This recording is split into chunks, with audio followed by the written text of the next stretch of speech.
Good morning. Good morning. There we go.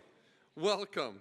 Welcome to the second fall symposium of the Cyber Center for Education and Innovation, home of the National Cryptologic Museum. I am Mark Loepker, and I am the educational lead for the CCEI and your Masters of Ceremony today. Thanks for attending. I know other people will be joining us. I know the traffic coming in this morning was a bit of a bear. Now, we had a great event last year in our first symposium, and I'm excited to offer what I think will be an equally interesting and informative symposium this year. We have a great turnout, and I especially want to recognize the large number of students, teachers, faculty, and staff, and administrators from a variety of educational institutions in the area. Our topic is cyber education, and I'm glad you are here to participate in our discussion. We are also pleased to welcome a representative of our Canadian neighbors to the north who will participate in our second panel today. You know, cybersecurity workforce problems is not a U.S.-only problem. It's an international problem. And hearing from one of our closest allies will provide an invaluable perspective. Now, I have some more about our agenda in a minute, but right now it is my pleasure to introduce Javier Miyares, President of the University of Maryland University College. UMUC is a leader in cybersecurity education. They are an NSA and DHS designated National Center of Academic Excellence in Cyber Defense Education and a partner with us at the National Cryptologic Museum Foundation to promote the educational outreach activities of the CCEI. As you can see, UMUC has provided us a superb venue today for this symposium.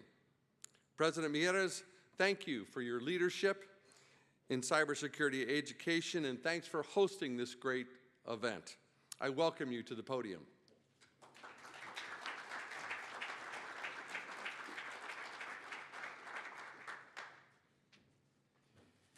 Thank you, Mark.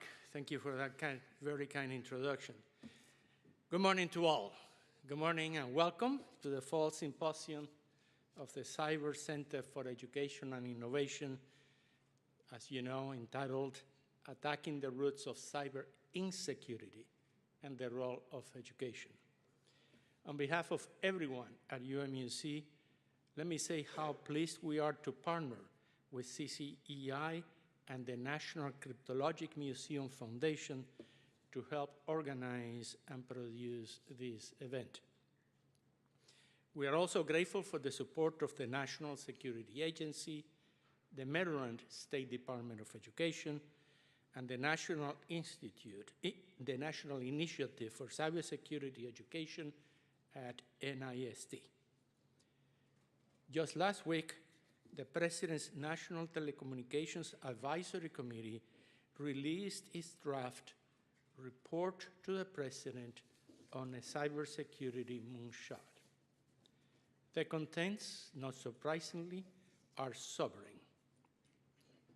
The report notes that we are increasingly reliant on the Internet for everything we do, and that places each of us, along with our national security, at risk. It also outlines the moonshot and embraces the ambitious goal of making the Internet safe and secure for the function of government and critical services for the American people by 2028. Education is defined as one of the key strategic pillars and other means of attacking the roots of cyber insecurity. In Maryland alone, an estimated 15,000 cybersecurity positions remain unfilled.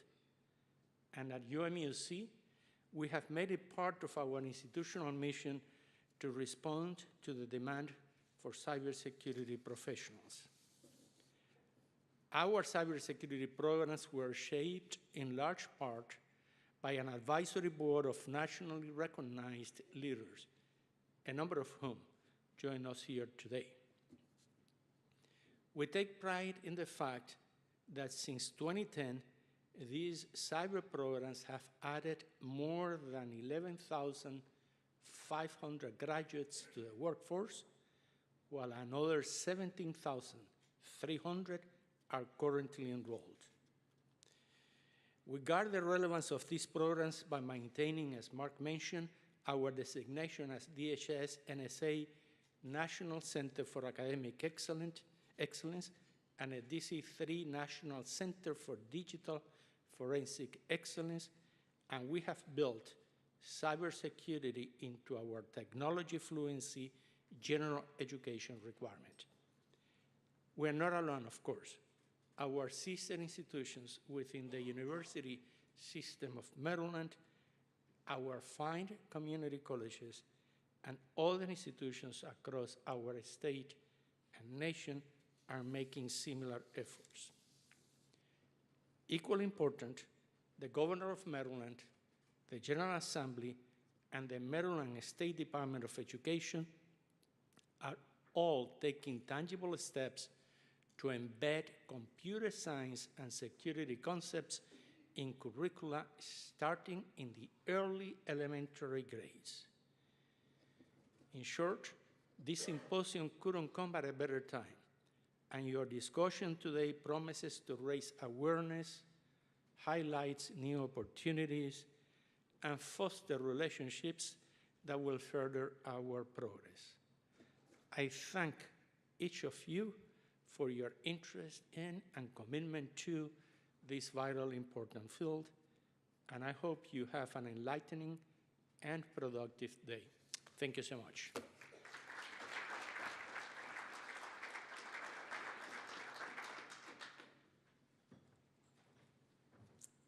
Thank you, Javier, for that warm welcome. It is now my pleasure to introduce our symposium chairman, Major General Rod Isler, U.S. Army, retired. General Isler has headed up our fundraising efforts for the new Cyber Center and the museum since 2010. You'll hear more about that effort during the lunchtime talk. General Isler is a career intelligence officer who served our nation in several command and intelligence positions during a 33-year career. His service includes strategic intelligence roles within the U.S. Army, the National Security Agency, and as Director for Military Support at the Central Intelligence Agency. Following his distinguished military career, General Isler served at senior executive levels in private industry and the University of Maryland, University College, awarded him an honorary doctorate for public service in 2014. We are most fortunate to have him lead our CCEI team as we continue to raise funds for the Cyber Center and the new museum. General Isler, thanks for joining us here today.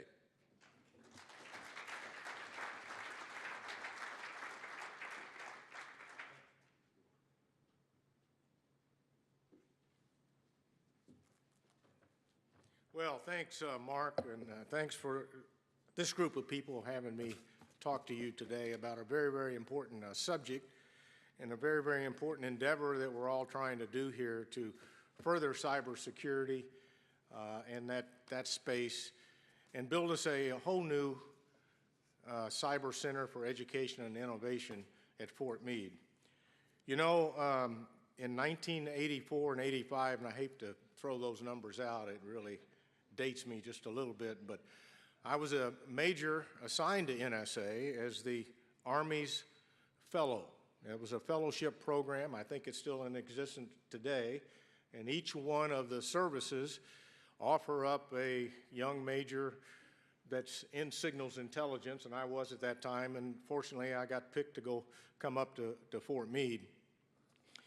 And it was Army, Navy, and Air Force fellows. We had one fellow from GS-14 from NSA. And the first thing that happened to me, and by the way, our office is right out the director's office, right in his suite. So, my gosh, anytime he wanted something or he had a trip, he grabbed us and away we went on the airplanes, and it was a fabulous year. But about 3 or 4 days, I went into his office for something. This was General Odom, by the way, was the director at that time. And he was looking out the window. He had just, we had just moved in. That was the other thing we did. I forgot about it. But we were in the old building when I started out at NSA, and we just moved into the new green building. So that shows you how dated we are here. But anyway, that was a big deal, and we helped him move his furniture into the new place. He's looking out the window, and he said, "What in the world is that building over there?" And I looked out, and it was the Colony 6 Motel. And I said, "Sir, I think that's the Colony 6 Motel." He said, "Well, I don't want any damn motel right out my eye. The Russians can be right over there with an RPG and they come right through my damn window here. Let's get rid of it. Let's buy that or do something with it." And there were 2 or 3 other guys there. And by God, within a month or so, the sign came down and we owned it, or NSA owned it. So what do we do with that place? Well, then somebody came along, and I think it was Ken Minahan came along and said, "We got a lot of artifacts. We got a lot of neat things. Why don't we put that in that museum, and let's go from there?" And that was back in the 90s, and that's where we are today. And then we coined the place here just recently, the Cyber Center for Education and Innovation. That's going to be our new building. We got partners that are here this year from the National Security Agency, the Maryland Department of Education, and National Initiative for Cybersecurity and Education. And as I speak for Javier Miyares, our president, thank him for fine remarks, but thank on your behalf and my behalf all the partners that are here helping us out, so I really appreciate that. You may or may not know, I just alluded to it, but today I serve as vice president for the National Cryptologic Museum Foundation. And last year when we had this symposium, somebody brought up the bright idea, why don't we have the symposium the same week next year that we have our founders group meeting?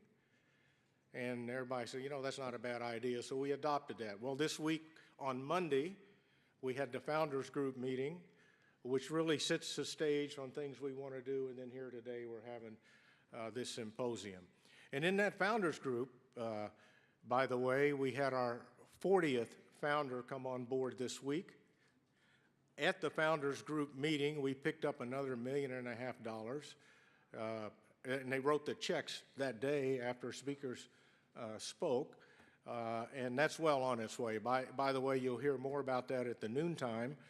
I'll steal a little bit of thunder here from Larry, but it's about a $43 million project we're working on, and we're approaching that $33 million right now. So we're on about the, Larry probably don't want me to say this, but I'd say we're on the 15-yard line, and we're going to take it across here in the next couple of years to get that thing built. We hope in 2021 we'll be able to host this venue there in the new building. At least that's a goal that we got and we're looking for. I think, inside that museum we got all kinds of stuff, and we hope to have more. We also have an air park that has our SIGINT aircraft that's been flying for years and have flown for years. In fact, I worked about over the summer, I guess, Larry, when this was, we asked to update the Army aircraft. We had an old broken down prop job that was there from I believe the 1950s. We asked to move that, and I got a new a guardrail, not a new guardrail, but at least a newer aircraft as far as what we got flown in here over the summer, and that's going to be a new addition to our air park. In fact, that was one of the aircrafts I flew in Central America. So again, I'm dating myself. I told you about the private funds. I'm pleased to let you know now that we are closing in on that. The second symposium and the third major CCI-sponsored event is here today. I'm really proud that I'm going to be able to participate in that, and everybody's hopefully will be around for most of the festivities the rest of the day. So anyway, by the way, we're going to have 2 keynote speakers that will be here later today. and they will add to our venue today, and we're looking forward to, they will really bookend our festivities today. So thank you all for being here. Please participate, and I'm looking forward to a good day, and I'll be here all day myself. So anyway, welcome.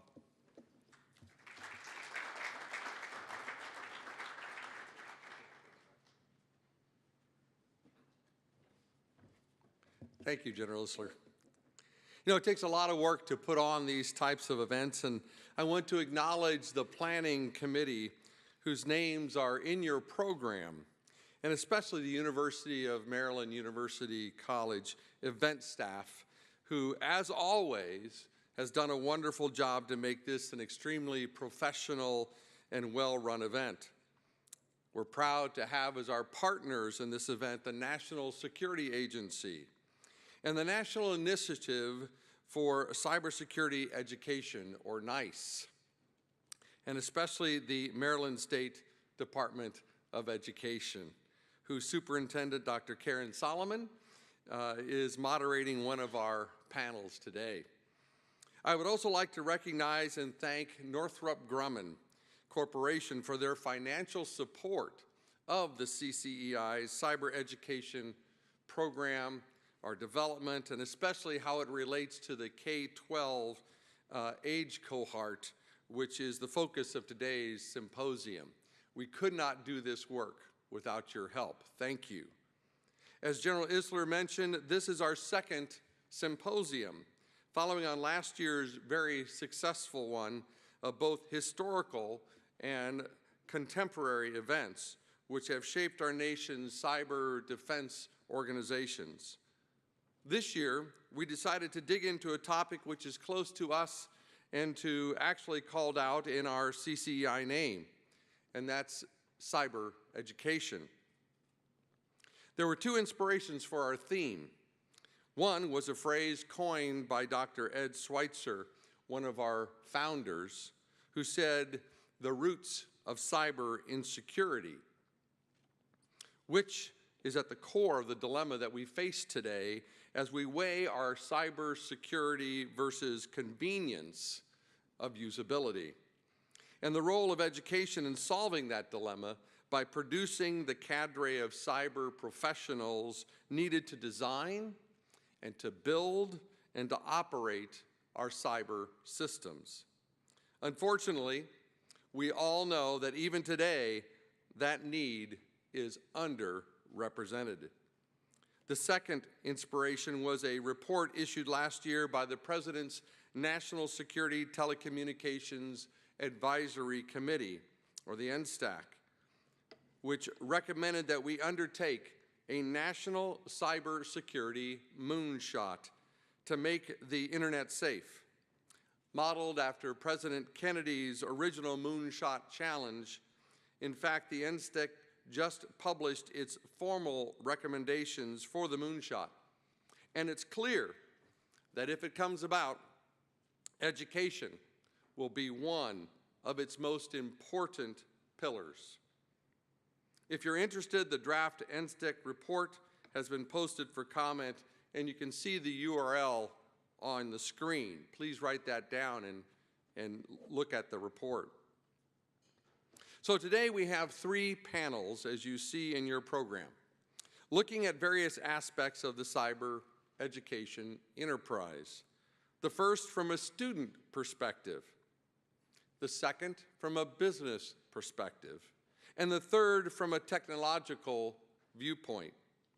Along the way, you'll hear from General Dennis Vai as our opening speaker, and we'll end the day with some thoughts from Miss Cindy Wittick, who is the Cybersecurity Operations Mission Manager at the National Security Agency, who's right on the front lines of this problem. As part of our lunchtime program, we'll tell you a little more about the progress in developing the new Cyber Center and the museum. And we'll also have a short presentation by Ben Harold from Education Week magazine on some surprising results from past surveys on the state of cybersecurity education and perhaps a preview of their upcoming survey.